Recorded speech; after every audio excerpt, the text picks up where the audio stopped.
Hi. For reflection for geometry, spatial reasoning, and measurement, I was actually able to do my lesson plan out in the field in my kindergarten class that I was in this semester. The lesson started with a video over 3D shapes, and the students really loved that video because it's really fun and upbeat. And then we went into me discussing the different 3D shapes and then various attributes of 3D shapes, comparing them to different 2D shapes, and then we did a real life shape sort.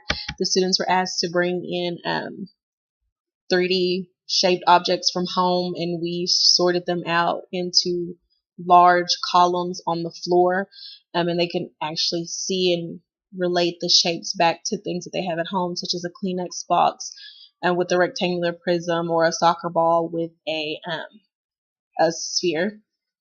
And then they just did a little worksheet at their tables where they cut out different shapes and sorted them into various columns like we had just did together as a class.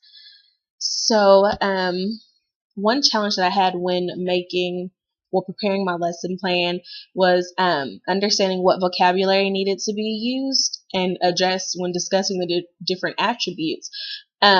For example, in the text, it says that we should use formal language when discussing the shapes. Well, one problem I faced with this was the interpretation of what formal language is appropriate for the grade level, which is kindergarten. When I use language such as vertices and edges and faces, the students understood and could point out these attributes.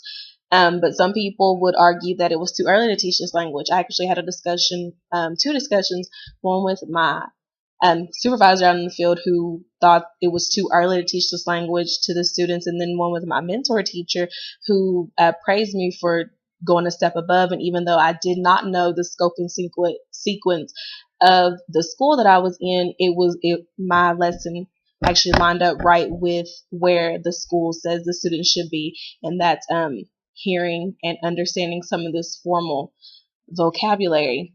One of the challenges that I had when implementing this lesson was that the students had previously learned 2D shapes, so it was hard for them to get out of their head that a sphere is a circle, because when they see it on the paper, it does kind of like a circle, or that a cube is not a square, but it's made up of square. It has squares, it has square faces. It wasn't until they were able to actually physically hold the shapes, the models of the shapes, and see them and see me holding them in the air as opposed to me just showing it to them on the smart board, that they could actually see the difference. And even before we did our real life sort, they were able to tell me that 2D shapes are flat and 3D shapes are not. And they also began to tell me different things that are real life objects that are 3D shapes, such as a soup can as a cylinder.